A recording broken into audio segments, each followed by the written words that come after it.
இந்த சேனலை தொடர்ந்து நடத்த உதவி செய்ய நினைப்பவர்கள் உதவி செய்யலாம். வணக்கம். துருவரத்தி இந்த பெயரை கேட்டாலே மோடியும் அமித்ஷாவும் ஆர்எஸ்எஸும் எந்த அளவுக்கு விலவிலத்து போவாங்க அப்படிங்கிறதெல்லாம் நமக்கு தெரியும்.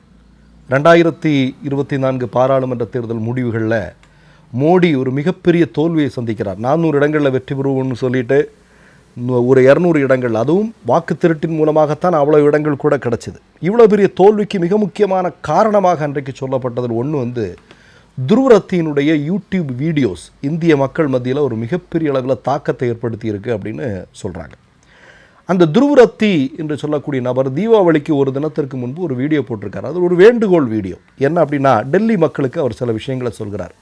உலகிலேயே அதிகமான காற்று மாசுபாட்டை சந்திக்கக்கூடிய நகரமாக உலகிலேயே நம்பர் 1 இடத்துல இருக்கிறது டெல்லி.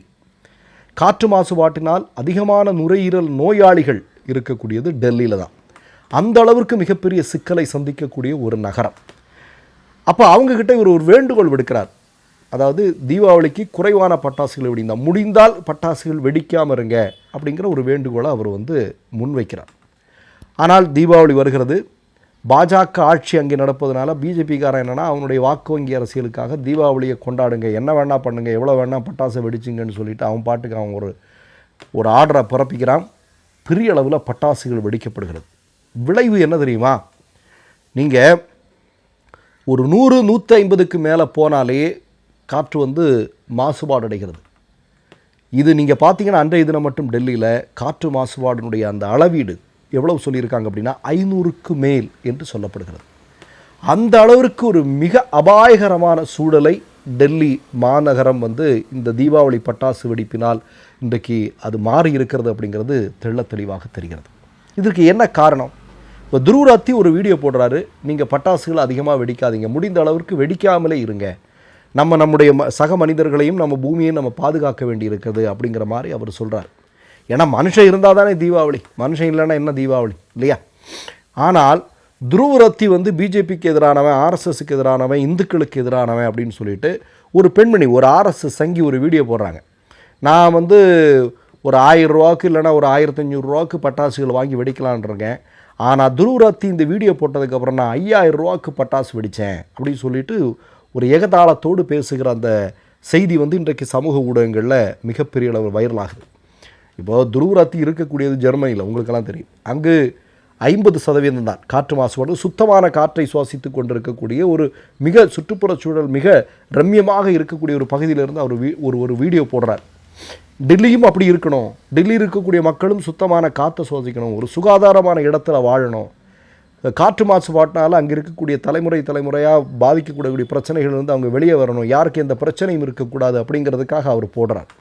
ஆனால் ஆர்எஸ்எஸ் சங்க பரிவார கும்பல்கள் என்ன அப்படின்னா, நீ எங்களே இது பண்ணுறியா, அப்போ மற்ற மதத்தை சார்ந்தவர்களெல்லாம் வெடிக்கிறாங்களே, அதை பற்றியெல்லாம் நீ ஏதாவது பேசுகிறது உண்டு அப்படின்னு வழக்கமாக 100 வருஷமாக பேசிகிட்டு இருக்கானுங்க இல்லையா? அது மாதிரி பேசிட்டு அளவு கடந்த, அதாவது வெடிக்கலாம்னு இருந்ததை விட கூடுதலான பட்டாசுகளை வெடித்திருக்கிறார்கள் என்பதுதான் இன்றைக்கி வந்திருக்கக்கூடிய செய்தி. யாருக்கு இதனால் பிரச்சனை? துருவரத்திக்கு எந்த பிரச்சனையும் இல்லை. பிரச்சனை யாருக்கு? அங்கே இருக்கக்கூடிய மக்களுக்கு, டெல்லியில் இருக்கக்கூடிய மக்களுக்கு. அது மக்களுக்கு என்று நான் சொன்னால் குழந்தைகளை இது எந்த அளவுக்கு பாதிக்கும் இல்லையா? 10-15 வயதுக்கு இருக்கக்கூடிய சிறுவர் சிறுமியர்களை எந்த அளவுக்கு பாதிக்கும், வயோதிகர்களை எந்த அளவுக்கு பாதிக்கும், ஆரோக்கியமான உடம்பை எந்த அளவுக்கு இதெல்லாம் பாதிக்கும் இல்லையா? அப்போ இது திட்டமிட்டு இது ஓரளவுக்கு கொஞ்சம் தவிர்த்திருக்கலாம். ஆனால் என்ன அப்படின்னா, இல்லை அவன் சொல்லிட்டான் அப்படிங்கிறதுக்காக அளவுக்கு அதிகமான பட்டாசுகளை வெடித்திருக்கிறார்கள் என்பதுதான் உண்மை. இப்போது இன்னொரு செய்தியை கூடுதலாக உங்களுக்கு சொல்ல வேண்டியிருக்கு. நீங்கள் நம்முடைய இந்தியாவில் இருக்கக்கூடிய மக்கள் உலகின் பல்வேறு நாடுகளில் இருக்கிறார்கள் இல்லையா? அங்கெல்லாம் அங்கே இருக்கக்கூடிய மக்கள் தீபாவளி பண்டிகையை கொண்டாடி கொண்டு தான் இருக்கிறார்கள். ஆனால் புதிதாக ஒரு செய்தி வந்திருக்கிறது. மோடி அவர்கள் ஆட்சி பொறுப்பிற்கு வந்த பிறகு முதல் முறையாக அமெரிக்காவில் இந்த தீபாவளி பண்டிகை கடந்து போனதற்கு பிறகு அங்கே இருக்கக்கூடிய மக்கள் ட்ரம்புக்கு ஒரு கோரிக்கையை முன்வைத்திருக்கிறார்கள். இனிமேல் இங்கே தீபாவளி கொண்டாட்டத்திற்கு தடை விதிக்கணும் அப்படிங்கிற ஒரு செய்தியை சொல்லியிருக்கிறார்கள். எதற்காக அவர்கள் அப்படி சொல்லியிருப்பார்கள்? இப்போ நமக்கு தான் தெரியுமே, மோடி ஆட்சி பொறுப்பிற்கு வந்ததுக்கு பிறகு இந்தியாவில் கிறிஸ்தவர்களின் மீதான தாக்குதல் எந்த அளவுக்கு அதிகரித்திருக்கிறது என்பது நம்ம சொல்லலாம். அதாவது பல மடங்கு அதிகரித்திருப்பதாக ஆதாரத்தோடு ஒரு முக்கியமான நிறுவனம் அம்பலப்படுத்தி இருப்பதை நாம் உட்பட பல பேர் செய்தியாக போட்டிருந்தோம். அந்த அளவிற்கு மிக கடுமையான தாக்குதல், ஆலயங்களின் தேவாலயங்களின் மீது தாக்குதல், பிரார்த்தனை செய்யக்கூடிய இடங்களில் தாக்குதல் இல்லையா, அவர்கள் எங்கேயாவது சென்றால் இவர்கள் மதமாற்றத்திற்கு செல்கிறார்கள் என்று அவர்கள் மீது தாக்குதல், இப்படி இதற்கு நடவடிக்கைகள் எதுவும் எடுக்காமல் ஒரு கண்மூடித்தனமாக இருக்கக்கூடிய ஒரு விஷயத்தையெல்லாம் நம்ம கண்கூடாக பார்த்தோம். அப்போ இதற்கு எதிராக இன்றைக்கு அமெரிக்காவில் மிகப்பெரிய அவங்க இன்றைக்கி என்னென்னா ட்ரம்பை பார்த்து சொல்கிறாங்க, தீபாவளியை கொண்டாடுவதற்கு இனிமேல் இங்கே அனுமதிக்கக்கூடாது அப்படின்னு. பாருங்களேன், சங்கிகளால் இந்தியா என்று சொல்லக்கூடிய நாடு, ஒரு மதச்சார்பற்ற நாடு, இது எவ்வளவு பெரிய ஒரு ஒரு ஒரு சிக்கலுக்குள்ளாகுது அப்படிங்கிறது பாருங்கள். இவனுங்க செய்கிற ஒவ்வொரு செயலுக்கு பின்னாலேயும் சாதாரணமாக வேலைக்கு போன ஆட்கள் இல்லையா, பிழைப்புக்காக போன ஆட்கள், அவங்கெல்லாம் மிகப்பெரிய சிக்கலை சந்திக்கக்கூடிய சூழலுக்கு தள்ளப்படுவதை நாம் பார்க்க முடிகிறது. ஒட்டுமொத்தமாக துருரத்தி அப்படின்னு சொல்லக்கூடிய நபர் சொன்னது எல்லாருடைய நன்மைக்காகவும், ஆனால் அதையும் சங்கிகள் எப்படி எடுத்திருக்கிறார்கள் அப்படிங்கிறதா இந்த இடத்துல பார்க்க வேண்டியிருக்கிறது. மற்றொரு நிகழ்வில் சந்திப்போம். நன்றி, வணக்கம்.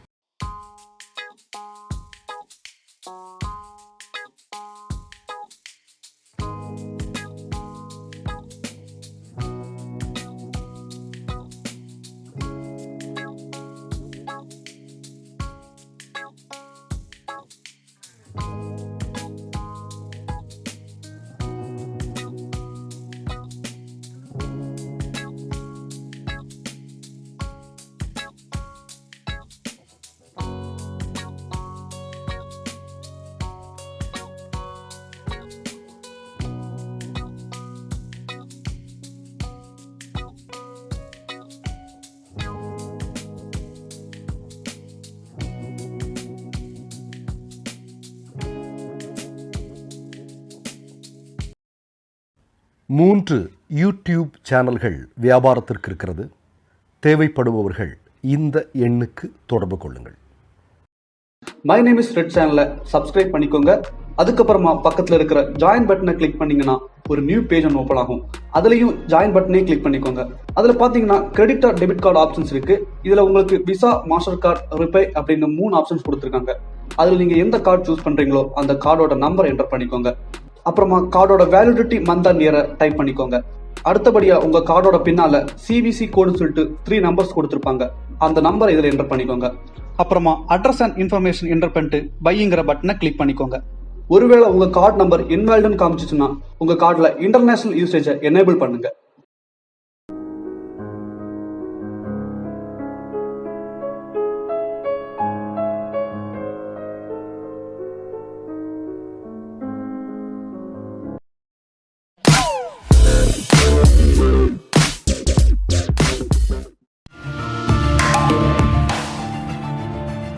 கேள்விகளை நீ கேட்கிறாயா அல்லது நான் கேட்கிறேன்?